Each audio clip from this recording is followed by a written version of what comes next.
Yaba mfowethu, iqiniso alikho emhlabeni.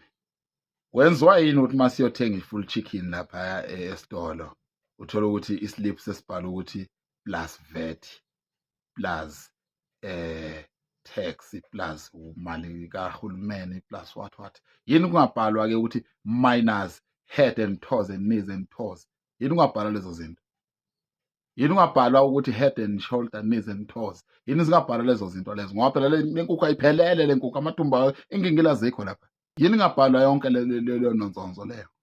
Yini kumele kubhale le ephuma kithi ize kini? Yini ungabhalwa lokho kuphume kithi kweza kini? Eniphinde nisidayisele khona futhi.